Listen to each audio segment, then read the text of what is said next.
Dolores Brana Feiler, única irmã do irmão Brana e a mais nova dos 10 filhos dos Branas. Bill era o mais velho da família. Ele tinha 20 anos de idade quando nasci, e ele deu meu nome, Faye Dolores Ramona. Suponho que como eu era a única garota depois de 9 rapazes, ele usou todos seus nomes favoritos de uma vez. Minha memória mais antiga de Bill é em um Natal, quando eu tinha cerca de 5 anos de idade. Não tínhamos muito e a igreja era novinha. Ele estava dando laranjas para as crianças. Todos sabem que meu pai bebia, mas por alguma razão ele estava no culto. Todas as outras crianças estavam pegando suas laranjas e elas me fizeram ficar por último porque eu era a menina Brana. Bem, meu pai devia estar bebendo porque ele me levantou e me colocou na frente e Bill me entregou uma laranja. Eu nunca esqueci aquilo, como o papai me levantou e me colocou na frente de todas aquelas crianças e disse: Dolores, vá pegar a sua laranja agora. Eu era muito protegida, a mamãe me mantinha perto de casa, longe de todos os rapazes e outras coisas. Bill me batizou no rio Milton quando eu tinha 10 anos de idade. Como criança, sempre fomos diferentes. Não que eu sempre ficasse envergonhada com isso, mas as pessoas sempre zombavam de nós, porque nossa fé era muito diferente. Elas riam de nós. Tínhamos cabelo comprido e elas achavam que éramos estranhos. Foi meio difícil de aceitar isso quando criança, mas quando você vai crescendo, percebe que isso não importa. Estamos nos aprontando para voltar de onde viemos. Bill e eu passamos pouco tempo juntos, um com o outro, infelizmente. Ele sempre estava fora. Pouco tempo antes de me casar, Bill disse: Quero te levar para sair e conversar com você. Então saímos para algum lugar. Ele fazia a patrulha nas linhas de alta tensão da companhia de serviço público naquela época. Nos sentamos e começamos a conversar. Foi muito amável. Lembrou-me que casar não era só uma coisa a fazer, era um compromisso para a vida inteira. Explicou-me como June era bonito, moreno, cabelo ondulado e com boa saúde, mas aquela saúde e beleza iriam desaparecer. Ele disse: Você vai pensar nele como pensa agora? Você está pronta para um compromisso como esse? Ele me perguntou e eu lhe disse que sim, e ele orou então por mim. Tenho que admitir, eu tinha um temperamento difícil. Eu realmente tinha um temperamento ruim. Quando me casei, Bill disse: Vou dar 6 meses para ela, mas durou mais de 20 anos. Ele realizou nossa cerimônia de casamento no tabernáculo, mas ele estava muito doente. Foi no dia 11 de setembro, 10 horas, em uma quente manhã de sábado. Então Bill se pôs de pé com seu terno branco, com febre alta e usando mais roupa por baixo por causa dos calafrios. Ele nos casou, mas estava muito doente. Depois, enquanto a vida prosseguia, me dei conta do que Bill era. E agora, quanto mais velha, mais aprecio o que ele era e o ofício que ele tinha. Isso é uma coisa que sentimos falta na família. Parecia que todos os outros vinham por primeiro antes de nós. E eles vinham, haviam pessoas doentes e ele tinha muita coisa para dar para esse mundo. Tudo o que Bill nos falava, nós aceitávamos porque sabíamos que ele estava certo. Não passamos muito tempo com Bill, mas sabíamos que se precisássemos dele, poderíamos ligar, especialmente se estivéssemos doentes.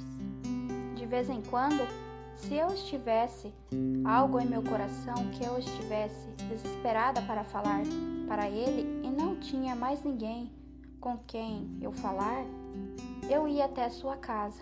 Certa vez, Meda estava no Arizona e ele estava sozinho em casa.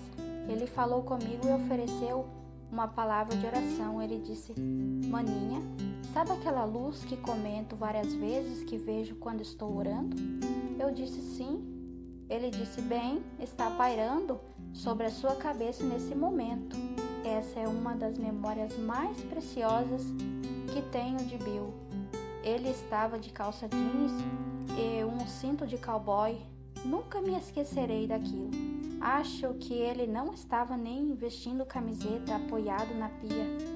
Sei que muitas vezes Beck e Sarah estavam em casa brincando com minhas crianças. Porque havia alguém em sua casa, pessoas doentes na entrada da garagem. Você não podia entrar e elas não podiam sair para o quintal e brincar, mas elas iam para a casa da minha mãe e brincavam no quintal dos fundos. Elas lá iam e se sujavam, mas mamãe não ligava. Ajudávamos enquanto Bill estava fazendo seu dever. E Meda nunca estava livre, todos em sua casa, todo o tempo, e mais pessoas chegando. Mamãe era uma típica senhora do interior, muito singela, muito simples, com necessidades muito pequenas. Nunca foi uma pessoa chique, mas foi uma das melhores mães que alguém poderia ter. Ela era rigorosa conosco, até mesmo com os rapazes ela tentava. Claro, ela teve que criá-los sozinha. Eu era muito pequena, tinha cerca de 7 anos de idade quando papai morreu e mamãe teve que criar a família.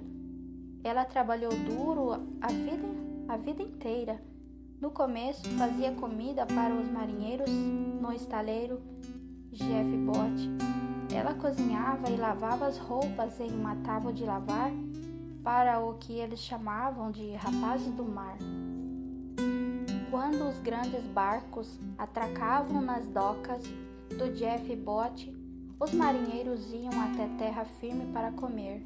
Minha mãe tinha que ter ajuda, então a tia Mami veio de Kentucky e trabalhava para ela. Depois nos mudamos para uma casa maior na rua Maple, que foi onde ela viveu até sua morte. Lá ela mantinha pensionistas nos quartos de cima. Mamãe e tia Mamie cozinhavam e lavavam as roupas. Eu limpava a louça e lavava, Isso é o motivo pelo qual digo que nunca mais vou lavar roupas na minha vida. Simplesmente não vou mais fazer isso sem minha máquina de lavar. Também fazíamos marmita para os rapazes que trabalhavam nas fábricas de pólvora durante a guerra. Certa vez ela estava cozinhando e lavando as roupas para cerca de 15 pensionistas, mas para seus próprios filhos que ainda estavam lá ou que passavam de vez em quando. Mamãe era extremamente orgulhosa de Bill. Ela sabia que ele era o profeta de Deus, mas sentia pena dele e sentia também sua falta. Todos nós queríamos passar algum tempo com ele. Para ser bem honesta, acho que ressentíamos isso. Todos estávamos orgulhosos do que ele estava fazendo, mas queríamos passar mais tempo com ele. Ao mesmo tempo, sabíamos que ele era uma pessoa muito, muito especial. Eu me dei conta disso quando ainda era uma adolescente.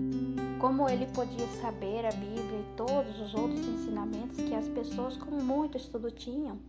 Bill simplesmente tinha isso, não que ele não estudasse, mas tinha que ser Deus que havia dado isso para ele. Um pequeno homem sem estudos, vindo de uma família muito pobre, nunca tinha tido nada. Era maravilhoso para nós.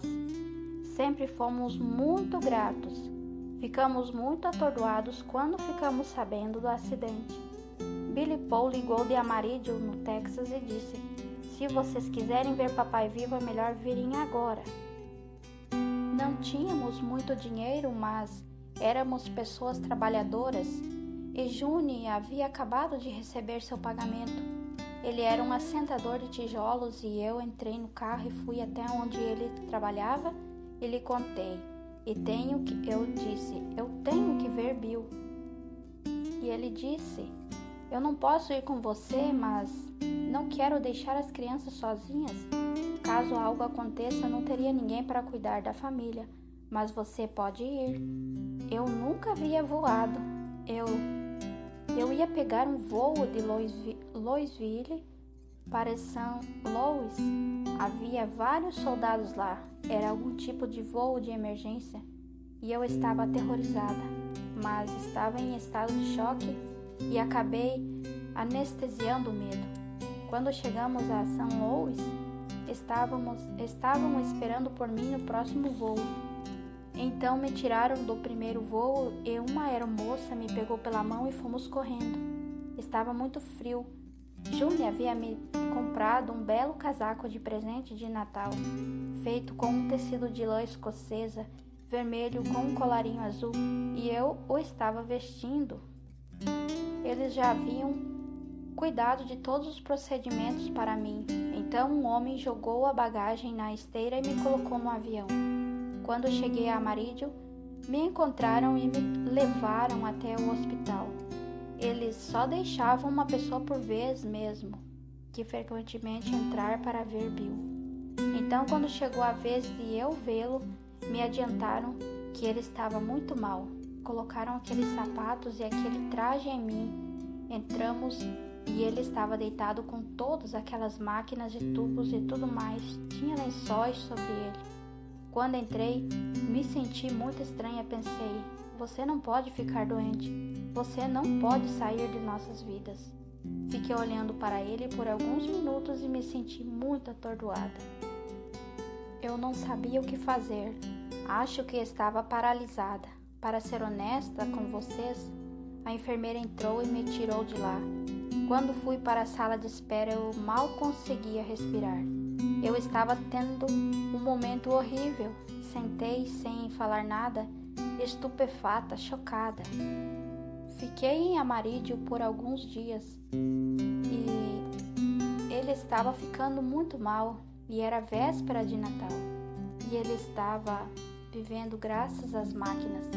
Os médicos já haviam dito a Billy Paul que só as máquinas estavam o mantendo vivo. Eu sabia que não havia nada que eu pudesse fazer por Bill, então decidi que era hora de ir para casa e voltar para a minha família. Era o último voo, estava nevando e ventando. Liguei de São Louis e ele já havia falecido. Não acho que a minha vida tenha voltado ao normal depois disso. Você perde aquilo. Não sei como explicar, ele se foi. Nunca mais tudo ficou certo novamente. Mamãe e Bill eram os estáveis da família. Quando mamãe morreu, fiquei devastada, mas sempre tivemos Bill. Então, quando Bill se foi, foi simplesmente bem, o fim da nossa família. Tentei fazer algumas reuniões de família, nos reuníamos e tínhamos um bom tempo juntos, quando Dona ainda estava viva. Mas já não havia mais proximidade. Então Jessé ficou doente e foi morrendo gradualmente. Não que não nos amássemos, só não víamos uns aos outros. A família não era mais uma família. Henry morreu, todos eles estão mortos agora. Você menciona que é do Tabernáculo, Branham, e as pessoas dizem, o que é isso? Eu os digo que é a igreja do meu irmão. Então eles entram na internet e descobrem que é considerado uma seita. Mas acho que por me conhecerem, não que eu seja um bom exemplo, mas me conhecendo como pessoa amigável e não faz coisas estranhas, sabe? Como as pessoas que o povo faz, como as coisas que o povo faz em seitas, pode ajudar um pouquinho na causa. Em toda a minha vida nunca fui a uma igreja a não ser o tabernáculo. Agora tenho um tocador de MP3 que meus filhos me deram e tenho os sermões de Bill para ouvir. Eu não vou à igreja, mas nunca estive longe da igreja. Pelo que sei, coloquei minha fé em Deus, está em primeiro lugar em minha vida. Você não acreditaria que um profeta de Deus viria através de nossa família. Não que sejamos pessoas ruins, mas éramos pessoas que não tinham nada. Que eu saiba, ninguém da nossa família tinha um diploma de ensino médio. Em minha mente, acredito que Deus nos mandou Bill e acho que Bill era seu representante e tinha seu espírito. Sei que Deus estava nele, não há dúvida sobre isso, e vou defender isso até o dia de minha morte.